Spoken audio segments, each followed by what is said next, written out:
各位弟兄姐妹平安。我们先来唱今天的诗歌，宝血大全能。会唱的，我们一起来唱哈。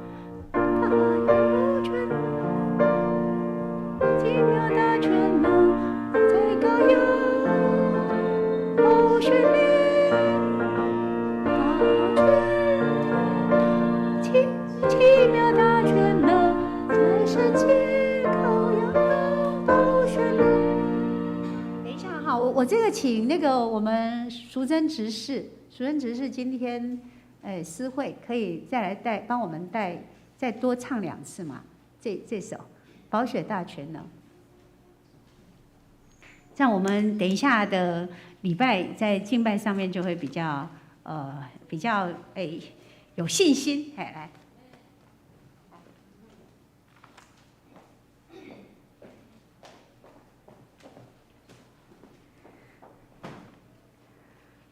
那我们就下来唱《宝血大全能》。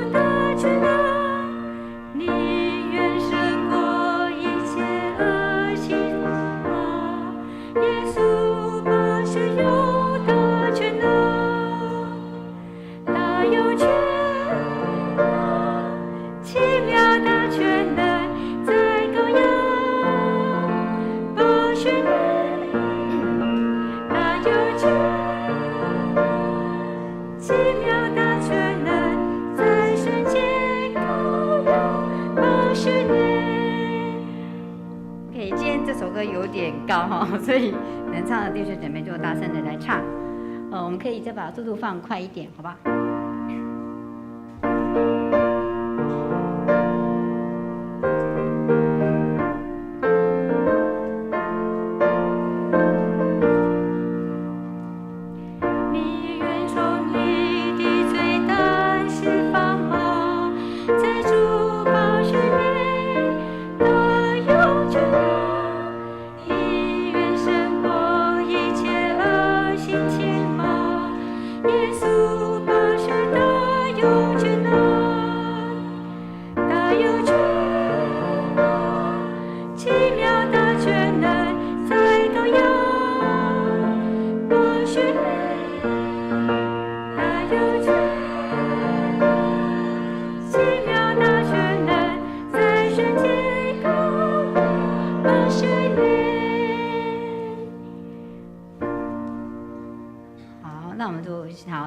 下一首是这一生最美的祝福。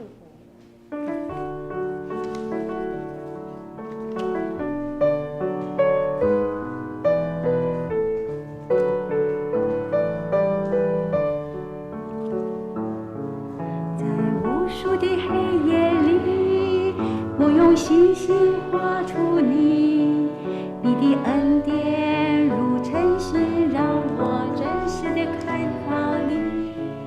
在我的歌声里，我用音符赞美你，你的美好是我今生颂扬的。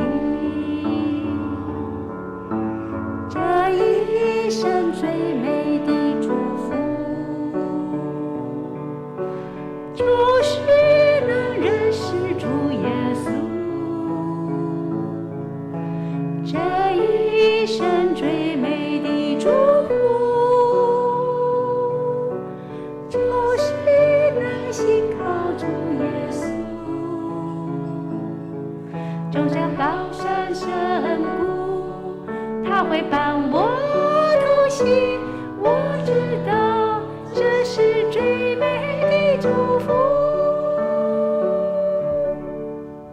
谢。我们今天唱这两首诗歌非常的美好。接着我们要来敬拜赞美。我的心呐，你要称颂耶和华，凡在我里面的也要称颂他的圣名。我的心呐，你要称颂耶和华，不可忘记他一切的恩惠。我们一起用喜乐的心来这边赞美。我在这里赞美，我在那里赞美，我在任何地方都是要赞美。我们一起来唱。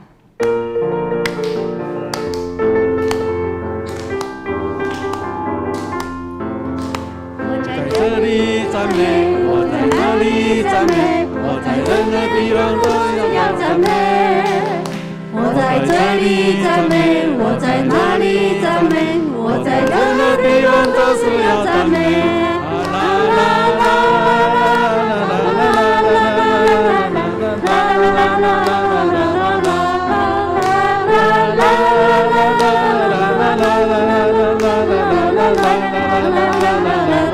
弟兄，我都请我，弟兄，我都请我。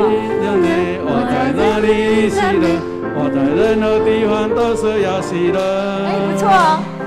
这里喜乐，我在哪里喜乐，我在任何地方都是要喜乐。一起来。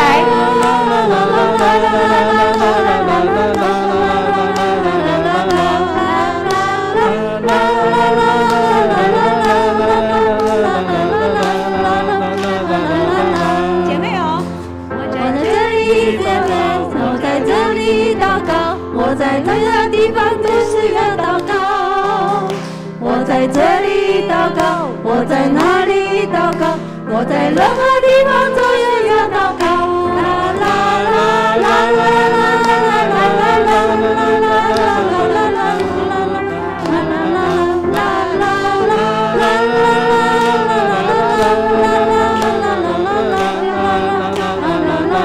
最后一起来啊！我在这里感谢，我在哪里感谢，我在任何地方都要感谢。我在这里感谢，我在哪里感谢，我在任何地方都是要感谢。啦啦啦啦啦啦啦啦啦啦啦啦啦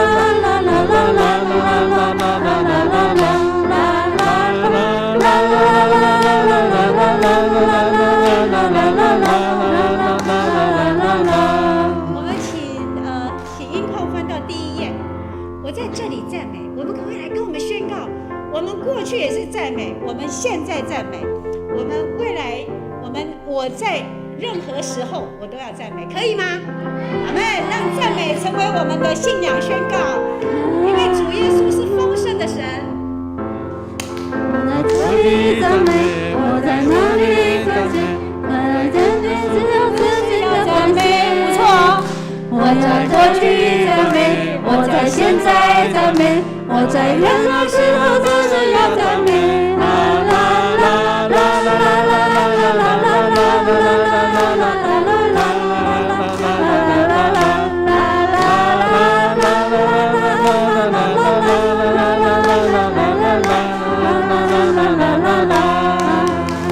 将一切荣耀归给我们天上的神。好，请坐。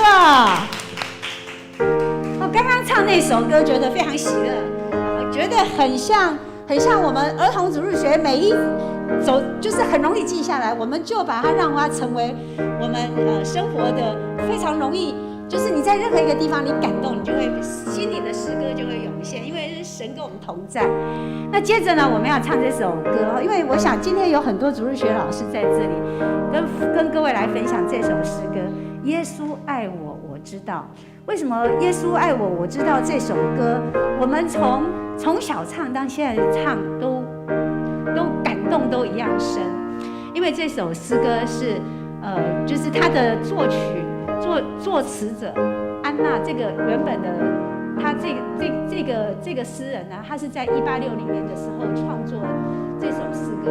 然后过去呢，他的生活在过去里面非常的幽默。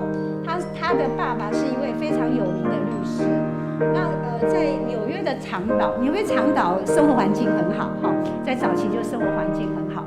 可是他们那时候遭遇到了美国经济大萧条，那就失业，还有所有的产业都大萧条，所以连带的他爸爸的事务所也面临了关闭，然后他们呢生活就陷入混沌，变成他家的孩子也都要自己出去做工，出去做工，然后才有办法养活他们，维持他们的家庭的生计。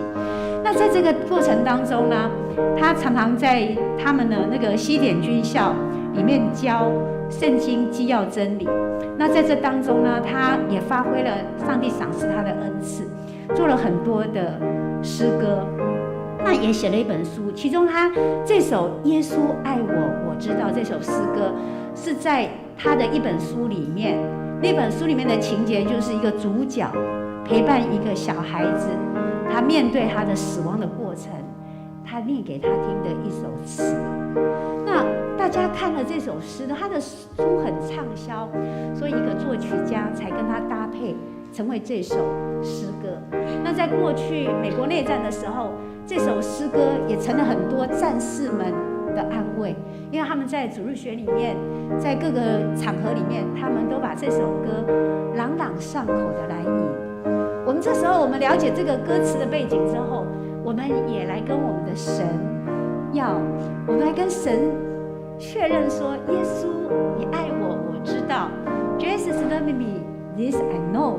我们一起跟我们的神一起来共同享受这样的亲密跟美好。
我们刚刚那个第一节，我们翻到第一节，请音控翻到第一节。对，我想邀请大家，我们用起音的方式，男生起就是耶稣爱我，我知道。那女生就回应，因为圣经告诉我。男生再起，小小孩童虽软弱，耶稣怜悯疼惜我，就由女生来回应。然后唱到耶稣爱我的时候呢，我们把眼睛闭起来，我们体会我们被耶稣宝宝在怀中这样的美好跟恩典还有幸福我们这时候最后来唱这一首诗歌，我们来亲近我们天上的父。耶稣爱我，我知道。男生请。耶稣爱我，我知道。女生应。因为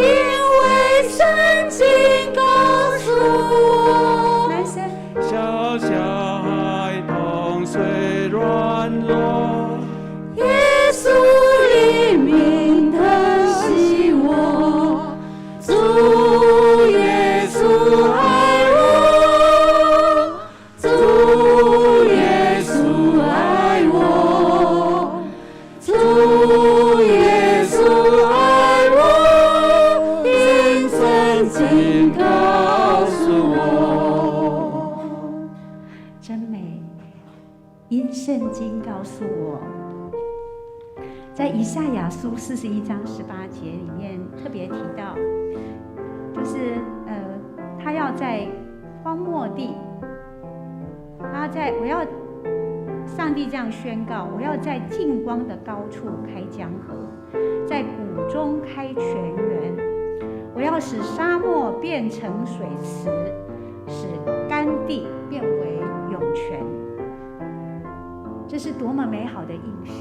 因为神知道我们心灵的饥渴，他知道我们在很多地方困顿，他知道在我们生命的历程当中充满了各样的挑战。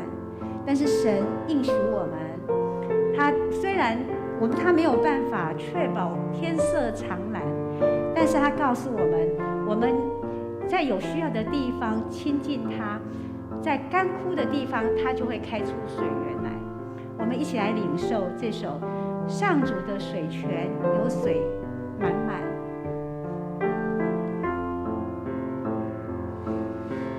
主水泉源充沛满溢，赏赐人丰盛新生命。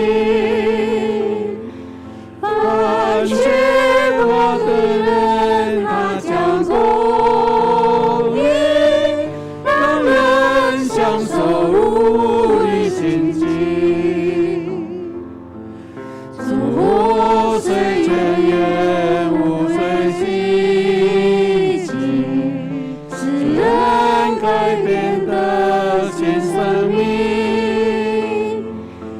感恩溪水旁花朵绽放，祈求的人得到盼望。我们一起同心祷告。慈悲爱我们的天父，我们用心灵发自内在的感动，我们来颂赞你的名。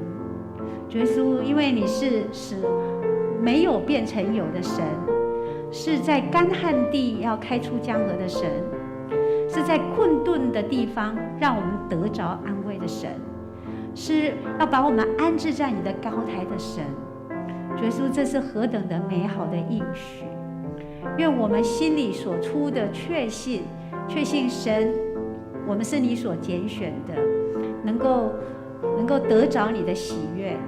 这个时候，我们的心饥渴慕义，如入渴慕溪水，来到你的面前，求神你的话语进到我们里面来，圣灵引领我们，安慰我们的心，安静我们的心，让我们成为上帝你所赏赐全员祝福之地。敬前排列我们的祷告，奉主耶稣的名求，阿们。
当称谢进入他的门，当赞美进入他的院，当感谢他，称颂他的名。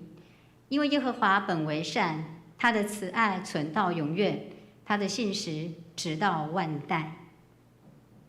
弟兄姐妹，我们同心来祷告。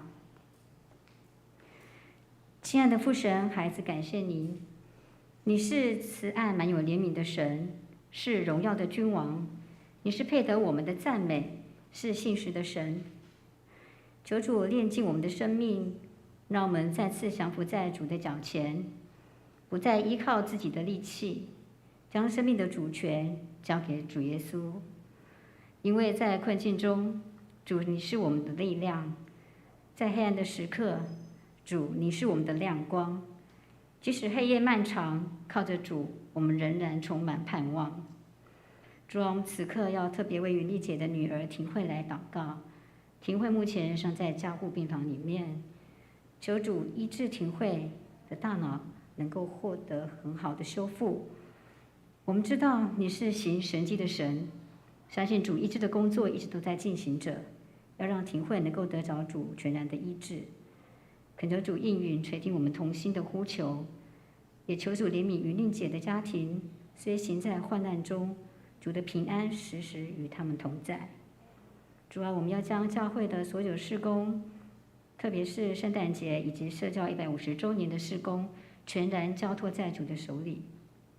求主亲自来带领与保守我们所做的一切，都能够顺利，能够合神的心意，蒙主喜悦。今天是台湾神学院的奉献主日，愿主坚固保守，赐福台湾神学院所有的教育事工都能够顺利的推行，满有主的丰盛恩典，一无所缺，持续栽培造就合神心意的众仆，来宣扬神国的福音。愿主在今天的敬拜中得到最大的赞美和荣耀。孩子祷告祈求是奉靠主耶稣基督的圣名，阿们。我们现在一起来攻读神的话语，记载在路加福音14章15到24节。路加福音14章15到24节。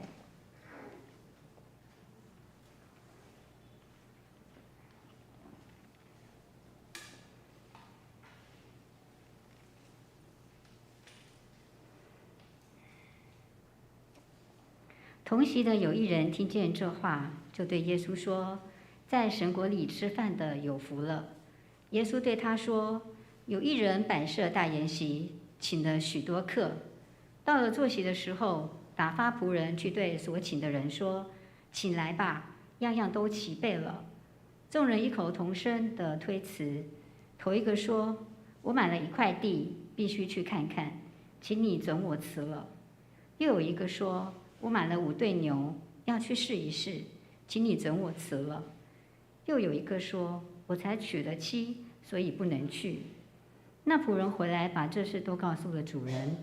家主就动怒，对仆人说：‘快出去，到城里大街小巷，比那贫穷的、残废的、瞎眼的、瘸腿的来。’仆人说：‘主啊，你所吩咐的已经办了，还有空座。’主人对仆人说：‘你出去到路上和篱笆那里，勉强人进来，坐满我的屋子。我告诉你们，先前所请的人，没有一个得尝我的宴席。’”以上是今天的经文。接下来我们请杨牧师来为我们证道。杨牧师今天要证道的题目是吃喜宴。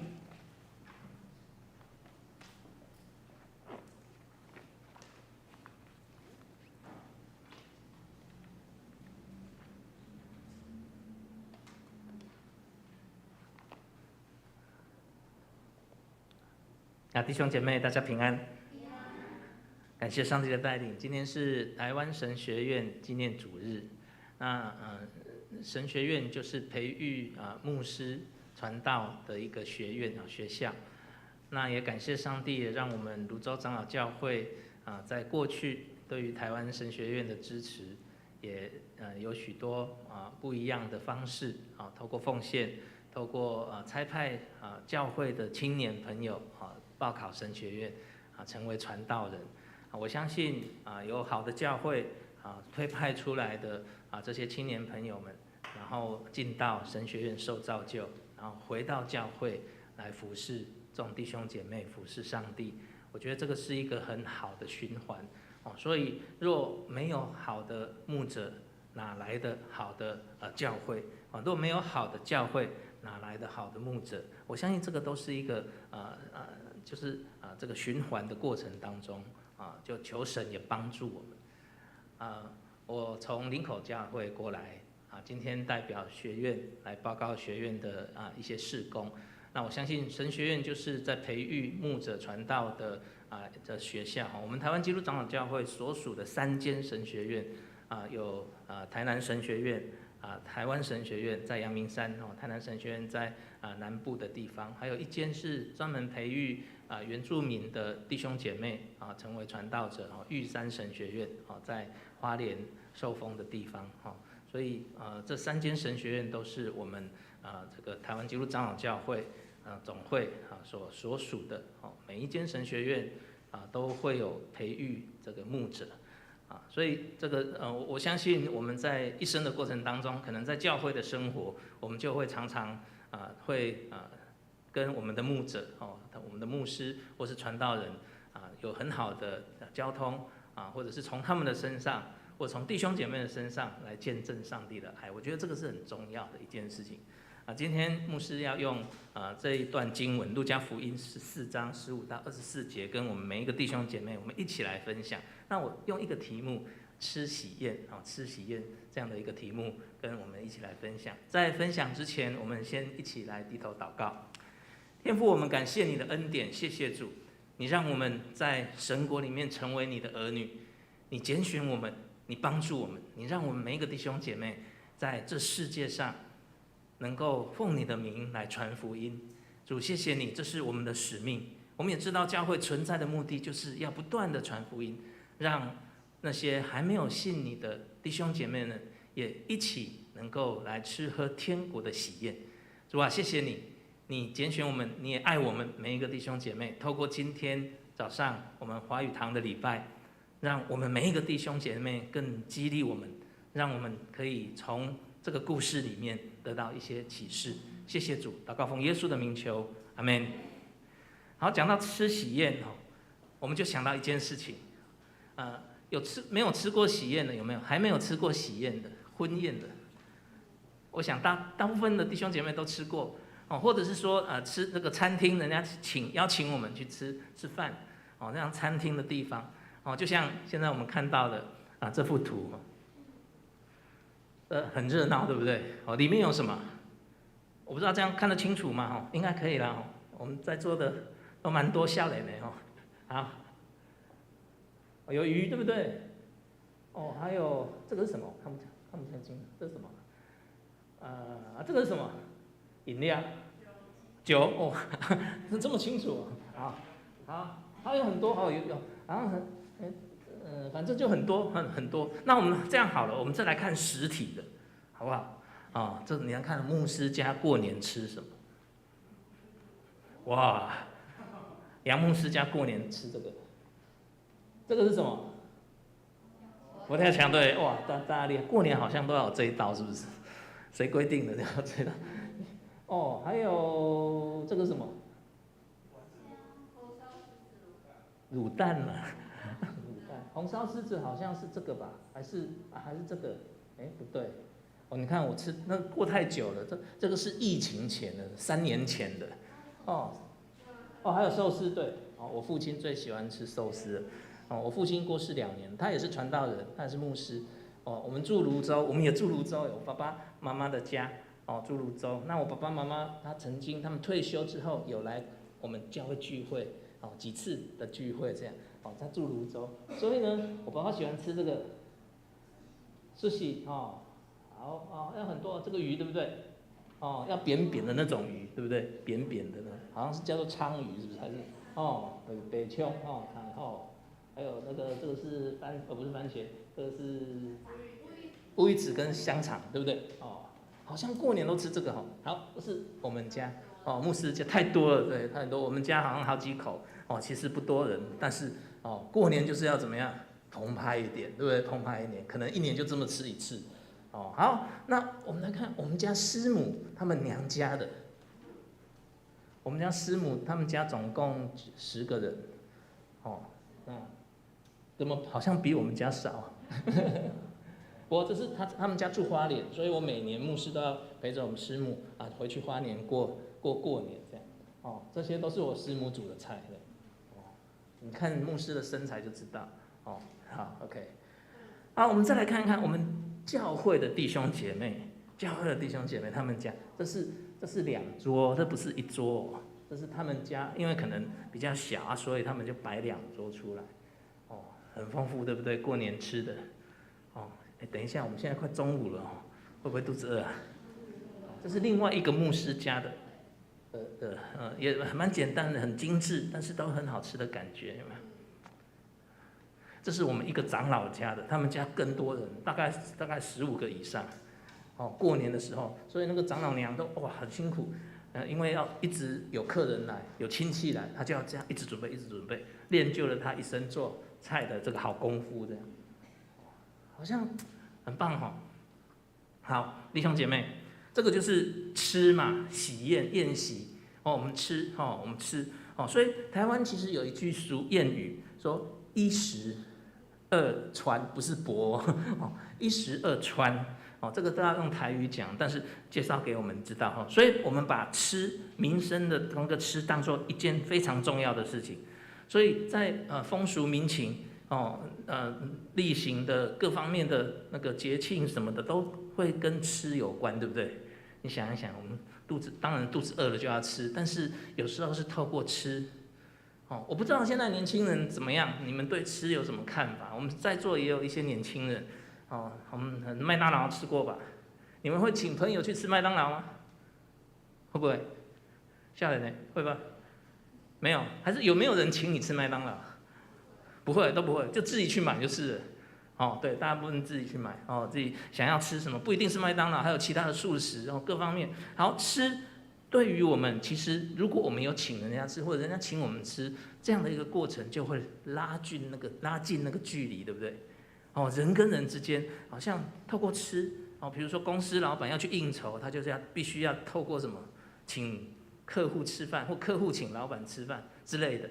好像我们这个文化，我们的文化好像也不只是我们的文化，全球好像也都是这样的过程。所以透过吃建立了一些密切的关系，所以也有可能透过一次吃宴席化解那些恩怨，哦，或者是你想要得到的利益，透过吃，也都没有问题。哦，这就是我们在吃的过程当中，所以我们台湾吃花费起来算是。也还好啦，但是都是很澎湃的很澎湃的。无论山珍海味啊，珍贵的食物一桌都好像要上万了。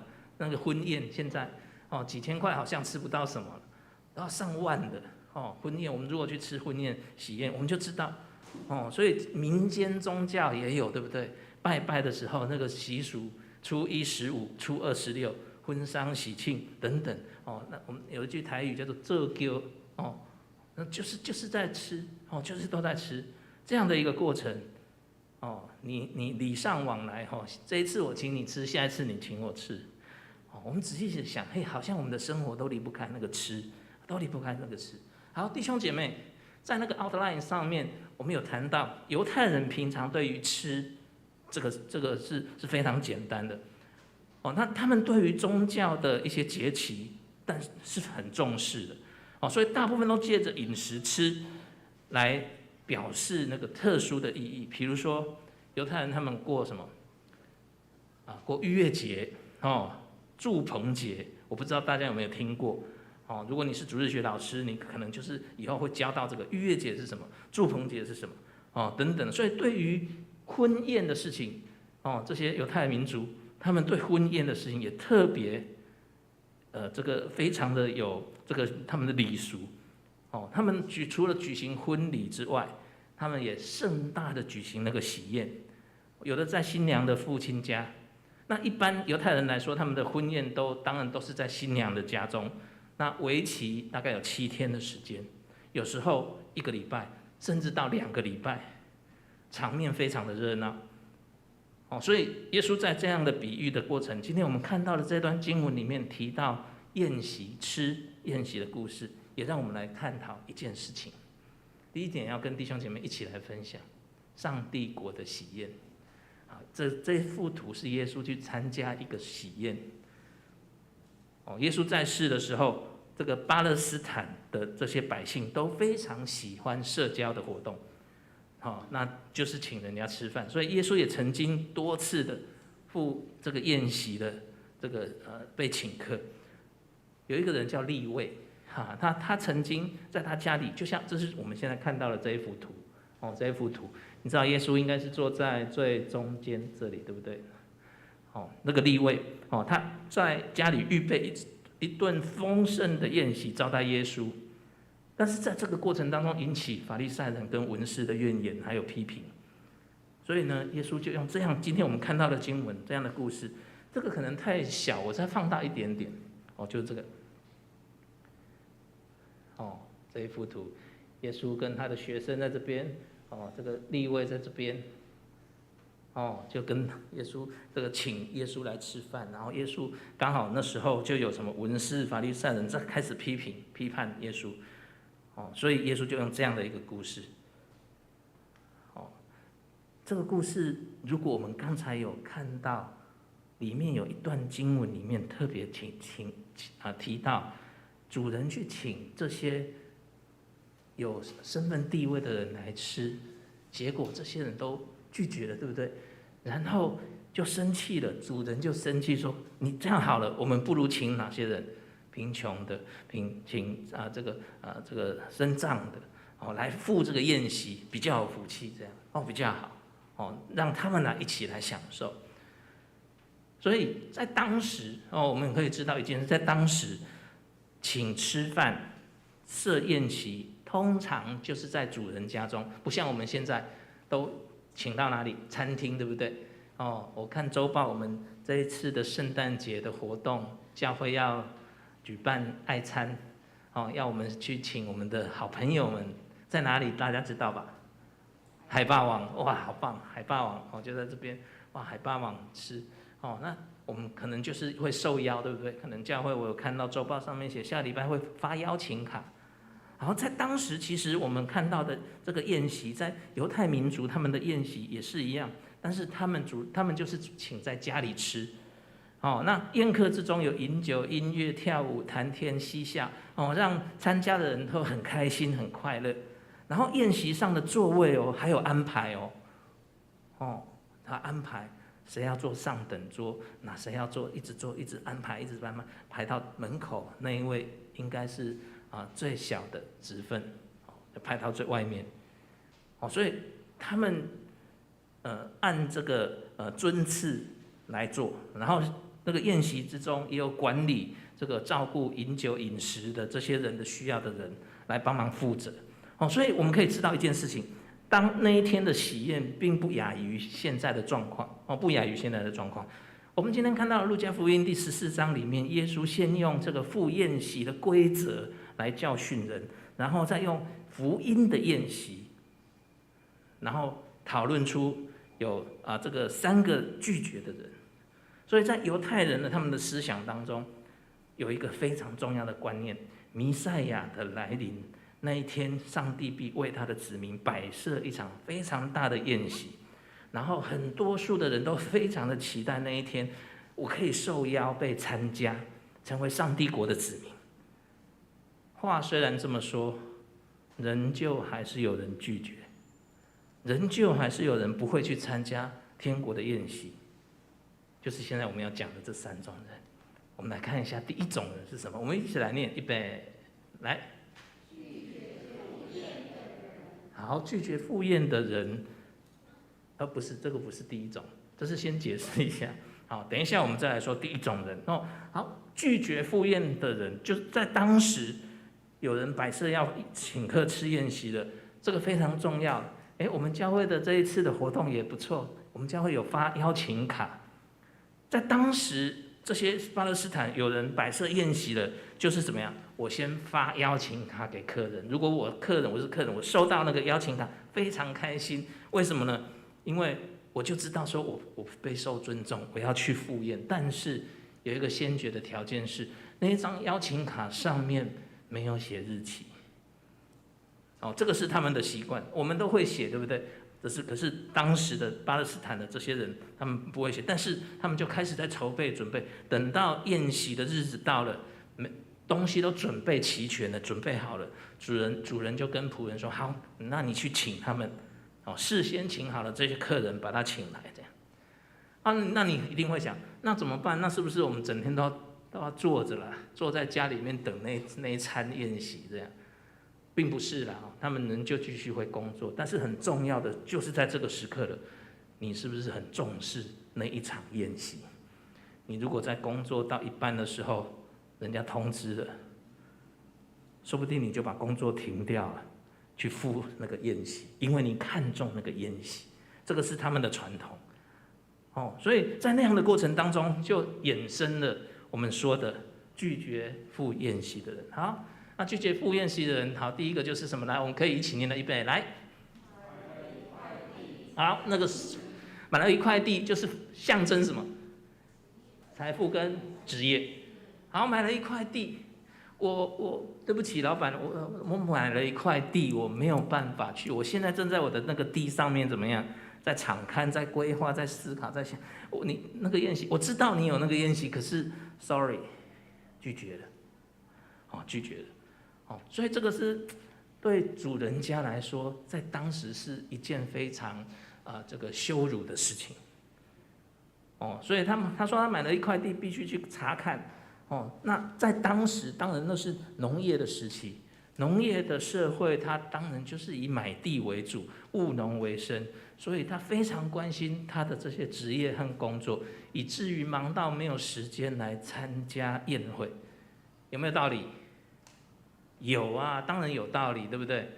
我们其实，在主日的聚会，有时候常常也会因为某一些状况我明天我要学测，我礼拜天要学测，怎么办？当然这个没有办法可是怎么样？我记得有一个那个电影，可是那个是牧师那个年代的，我讲出来就是老派了，对不对？牧师那个年代有个电影叫做《火战车》，你们不知道有没有听过？有哈，那我们应该同年纪的哇，那他是说他就是主日他就放弃了那个比赛哇，这个真的是蛮感动的但是我们回来看这一段经文里面，他说买了一块地，象征着财富跟职业不能放弃，在那个过程当中。我们刚才，如果你有仔细看这段经文，第一个的经文的时候，你会看到一件事情，圣经中有强调这个推辞跟这个理由两种。买了这一块地之后，他开始他想到人家来邀请他，他想到了，哎呀，糟糕，推辞跟理由。我们谈一下推辞哈，推辞这件事情，理由我们想大概都 OK， 我们都会有一些理由。不太能来赴约的这个理由，但是推辞是指一件非常重要的心态，什么心态呢？放在一边，不放在心中，辞退了别人的圣意，推辞掉。我不知道我们是不是常常做这样的一个事情。所以再讲一次，推辞原文的推辞是放在一边，不放在心中，辞退别人的生意。所以，如果我们很仔细想一想，他就是故意的，他推辞的理由就是故意的，他就故意不要去。因为他怎么样？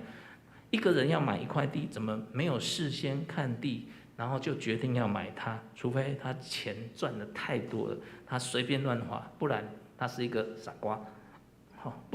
否则哪有人要去买地的时候才要去看那个地？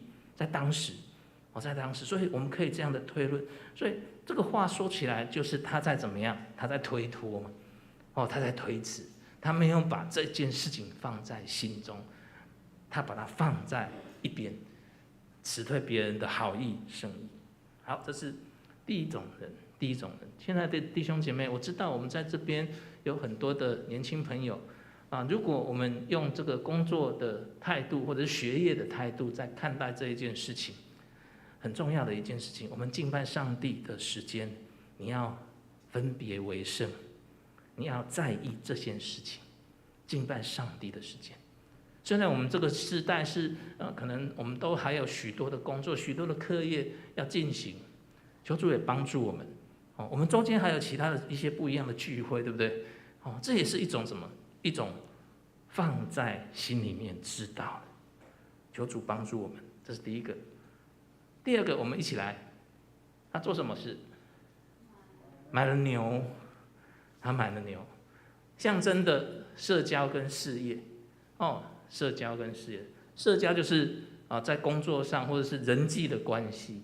在人际的关系，所以现在我们在牧师打出来、秀出来，这个大部分的人都有。这个有没有用？大家有吗？有了哈。还有什么 ？YouTube 好，这些应该都有用过IG IG 现在大部分我们都会使用。所以相同的道理，第二批人去邀请了这些第二批人，他买了5对牛，事业非常忙碌，社交非常繁忙。所以他或许就跟我们一样，想要尝试许多新奇的事情。那他可能为了生意的买卖，他可能要很多的交往、社交的来往，交很多很广泛的这些朋友。所以呢，当然这不会禁止圣经里面也没有禁止在当时的文化也没有禁止。但是这些人因为过度周旋在这个社交的工作场合当中。所以呢，大大小小的应酬可能太多了，导致忽略了一件事情，就是福音的宴席。很多人都是太忙到没有时间来聚会了，没有时间来赴天国的宴席、福音的宴席。但是相对于这个应酬，他场场必到，每一场都到，甚至可以通宵达旦、不眠不休都没有关系，因为怎么样？我为了要广交好多的朋友。亲爱的弟兄姐妹，这个时代我们必须在做一些信仰的反省，也包括我们现在自己跟上帝的关系。你是不是也买了头牛？当然这是一比喻啦。你是不是想要在这些事情上花很多的心力，而导致你没有办法来赴上帝的宴席？求主帮助我们。刚才说买了地，现在买了牛，最后一个。一起来讲，预备来，7月7，好，还没有结婚的，请稍微让我知道一下。好情况下，好多弟兄姐妹，当然你们都超年轻的，可能还不会想到这个，以后娶了妻或者嫁了先生，怎么办？之后，好，当然最后一点再强调了，再分享的就是家庭跟爱情。我相信我们在教会应该也都会有一些不一样的课程，也帮助我们对于家庭婚姻的了解。特别是像我牧师在牧会的教会，那就必须这个要结婚的青年男女必须要来上课。我们叫做婚前辅导，婚前的婚辅，完了之后结束之后，才可以踏入礼堂。这个是很好的一件事情。我们在教会其实也可以帮忙很多弟兄姐妹做这样的事情，但是在圣经那个年代，圣经那个年代的结婚，更是一件非常重大的事情。在旧约申命记里面有记载，24章申命记24章第5节有讲到娶妻子的人、结婚的人，给他福利他如果登记要结婚了，先生就不用去当兵，然后呢，他也可以不用去办公室，不用去工作，可以在家里面清闲1年的时间。那目的是什么？为了就是要让他跟他的太太在家里面生活1年，培养这个感情。所以你看，第3个人其实他是娶妻，在当时的年代，他是怎么样？他其实是可以怎么样？可以，因为他拒绝了那个邀请。这是属于在家庭里面、爱情里面的范畴。可能这样的一个过程。虽然当时的法律并没有这个对于结婚有这一个部分的一些所谓的保障或者是这法则，并没有也没有规定娶妻的人或者是嫁先生的人不必参加敬拜。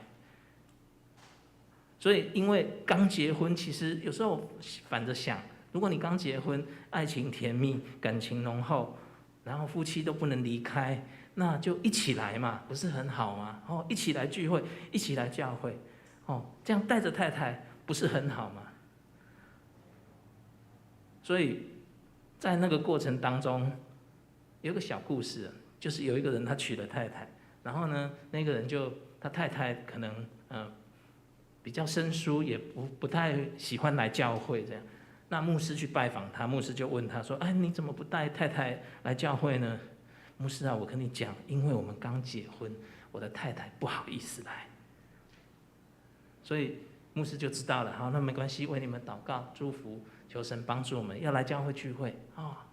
半年后，牧师又问，结果呢，那位弟兄就说：“哎呀，牧师，我跟你讲，非常抱歉，我的太太怀孕了。”肚子大起来了，不太好看，而且公共场所出入也不太方便。这样，好，没关系。又过了半年，牧师又问：“那现在还好吗？可不可以来聚会了？”他说：“牧师啊，因为小孩子年幼太小了，也不方便带来公共场所。那如果是现在更是有这样的理由。好，那接着呢，可想而知，又是怀孕，又是。不好看，又进国小，又上幼稚园，又补习，又升学，如此再来，最后是带孙子的不方便了。哇，好久的时间都一直不方便，一直有一些理由，最后行动也不方便了。你知道吗？最后他有来教会做礼拜咯，最后一次的礼拜，你知道是什么礼拜了吧？对，罪司礼拜，罪司礼拜。亲爱的弟兄姐妹，这个太太她一生当中没有机会赴天国的宴席。在我的教会，我认识一个家庭，非常的可爱。他们每一个主日都带着小朋友来参加礼拜，背着一个，抱着一个，牵着一个，后面还跟着一个，全家热融融的来赴天国的宴席。他们在12月25号，就是这个圣诞节，全家一家9个人。你看他们夫妻2个生那么多个，一家9个人要来受洗。这是牧师遇到的这样的一个，他在参加慕道班，就是在这个时期非常的用心，因为他怎么样？他尝受到他尝到了那个上帝的爱的滋味。天国的宴席带给他，不只是所谓我们现在的吃喝这样而已，乃是什么？乃是他尝受到那个身心灵都得到大的帮助。感谢主，真的是感谢主。所以弟兄姐妹，每一个礼拜天，我们是被邀请来赴天国的这个宴席，还是怎么样？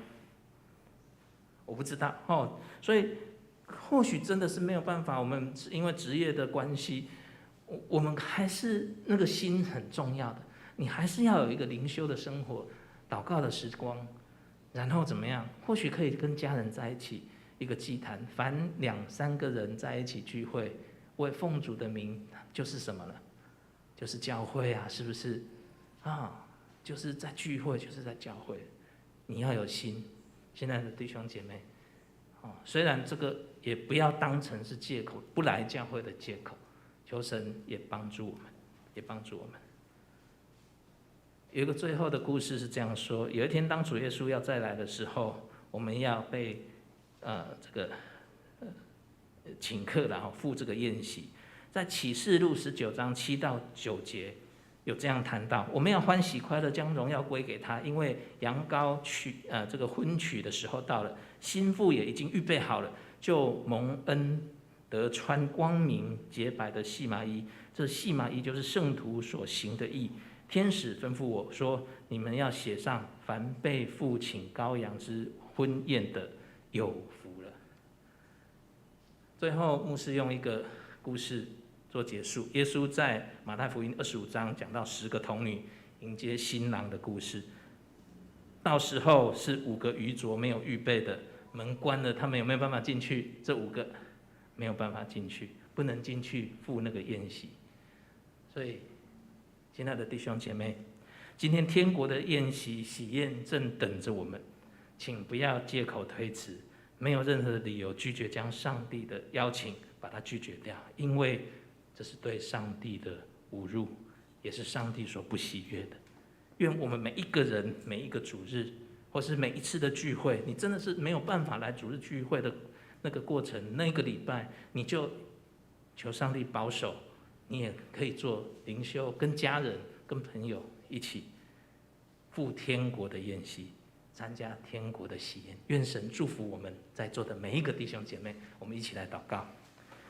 天父，我们感谢你的恩典，谢谢主，你保守我们，你恩待我们，你也让我们每一个弟兄姐妹在这个时刻，特别是疫情还是这么的不太清楚的过程当中，主啊，你就爱我们，你让我们可以去体会经历到你邀请我们参与这个天国的宴席。主，真的是谢谢你，你这么的爱我们，你让我们每一个弟兄姐妹可以真诚的来到你的面前，我们一起反省跟你的关系。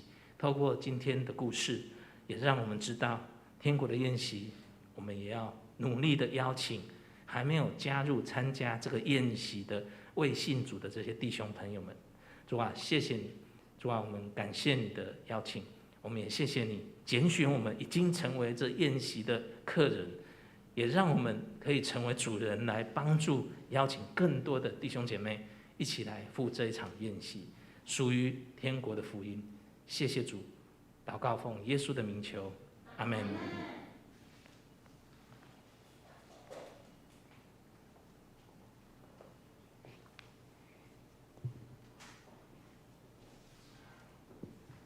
谢谢杨牧师美好的信息。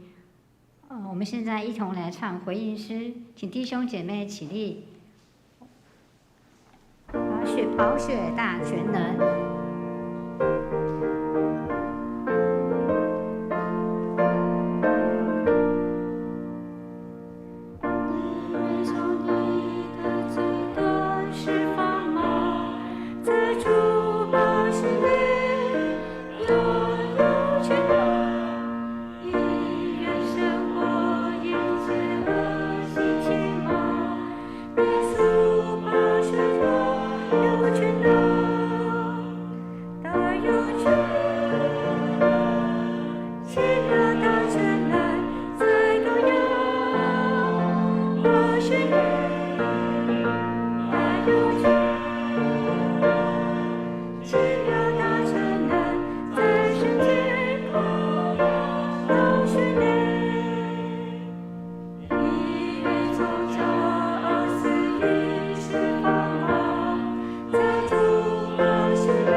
姐妹请坐，我们同心来奉献。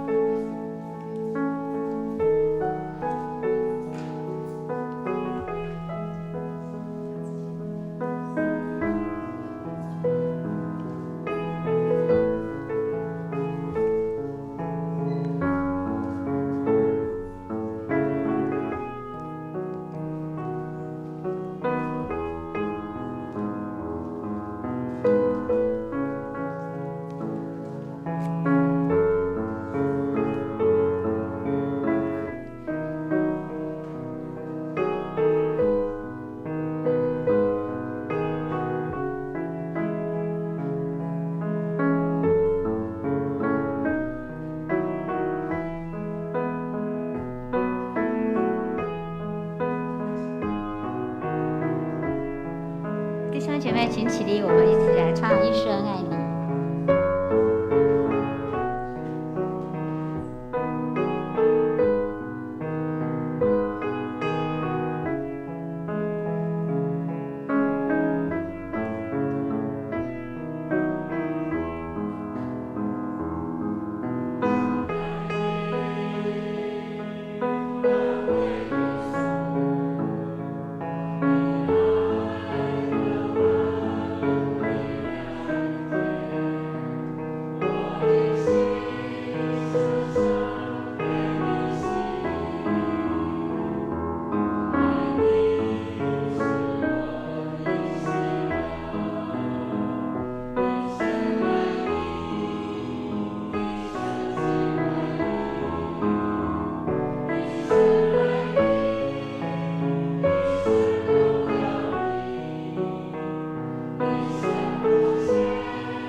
弟兄姐妹，请坐。我们现在一起来念今天的经句，《路加福音》14章第15节。我们一起念一次，请。在神国里吃饭的有福了。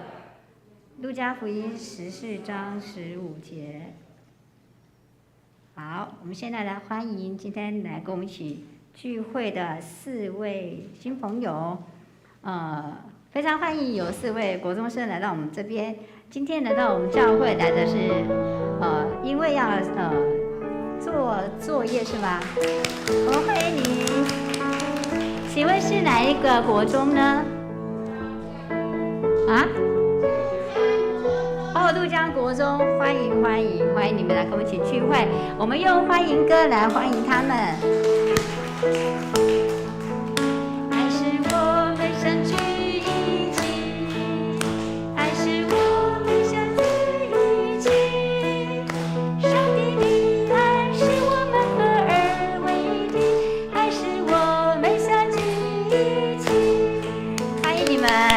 欢迎！我有发现他们非常认真在听牧师讲道哦，欢迎你们。接下来我来做教会消息的报告。小会的公告：第一，为了欢庆教会社教150周年，小会决议成立社教150周年庆典事工的分组，总召是我们的小会议长，我们的陈国成牧师。事工是意向使命传福音的训练，我们分为6组的事工哈。第一组是教会史料组，组长是夏俊宏长老。那事工的部分我们自己来看哈。第二组是活动企划组，我们是请叶秀兰长老来负责。礼拜典礼组的组长是黄荣珍长老。文宣公关组组长是李淑珍长老。总务财务组的组长是李义仁长老。那守望代祷组组长是我们李怡娟牧师。那我们这些事工呢，我们请我们弟兄姐妹为这些事工来代祷。第二点是教会为了欢庆社教150周年，即系列的庆典活动，有举办教会的 logo 甄选。那参选的作品，请亲送，就是亲自送达，或者是用挂号邮寄的方式，送到教会的办公室。那我们收件的日期，到110年的11月27日截止。那其他相关的细节以及规定，我们会在教会1楼的公布栏有公告。那如果要索取甄选的办法，可以到办公室那边向信如姐来索取。那也欢迎各位弟兄姐妹踊跃来投稿来参加这个 logo 的甄选。本会的消息的部分，第一点，今天是台湾神学院的奉献主日，那院方差派林口教会的杨成牧师前来我们本会讲道以及事工报告。那我代表教会向杨牧师来致谢。谢谢杨牧师。我们拍手，谢谢牧师今天的报告跟信息。第二，韩国首尔3一长老教会负责台湾宣教的陈寿明牧师以及筹备同工来台湾拜访以及联系教会，在11月14，就是下礼拜一的礼拜一的下午4点要来拜访我们教会，那欢迎兄姐一起来教会，共同来接待他们。第三，11月20下主日联合礼拜9点举行，所以弟兄姐妹记得哦。下主日我们是联合礼拜举行感恩节的感恩礼拜，请大家用感恩的心来数念主的恩典，以及预备我们个人的感恩奉献。第四，今年的圣诞节庆祝会结合圣诞的爱宴，在12月25，在泸州的海霸王餐厅来举办。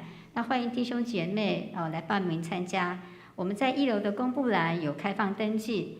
那主日学家长的部分，请跟小朋友一起来参加。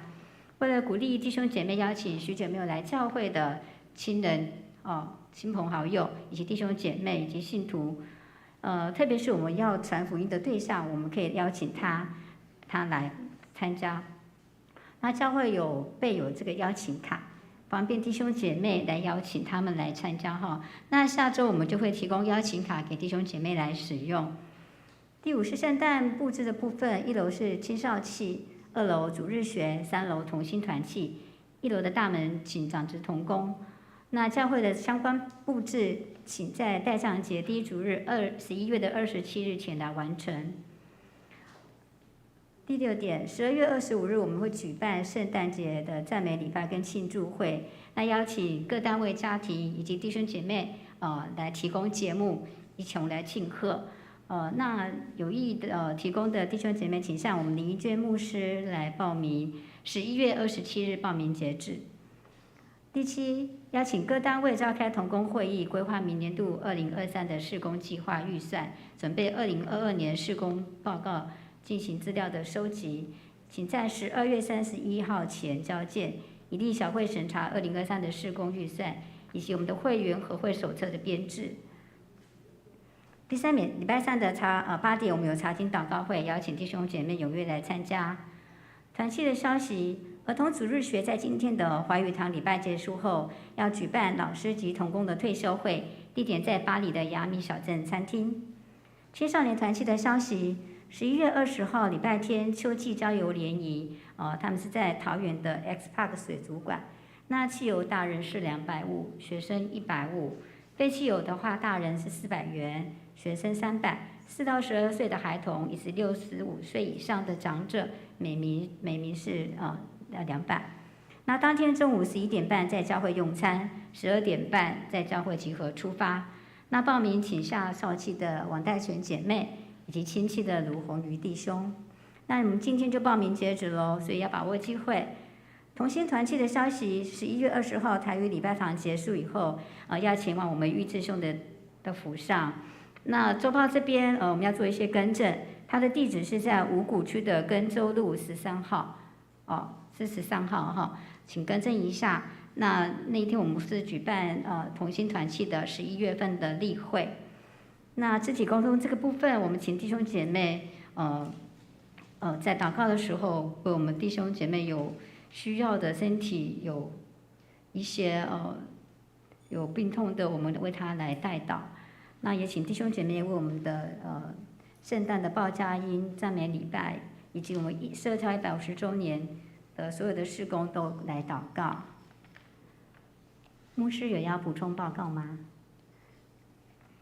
好，那我们现在一起来唱散会诗，这一生最美的祝福。唱完诗，我们请杨牧师来祝祷。弟兄姐妹，请起立。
愿主耶稣的恩惠、天父上帝的慈爱、圣灵的感动、保守与带领，与我们每一个弟兄姐妹同在，从今时直到永永远远。奉耶稣的名求，阿们。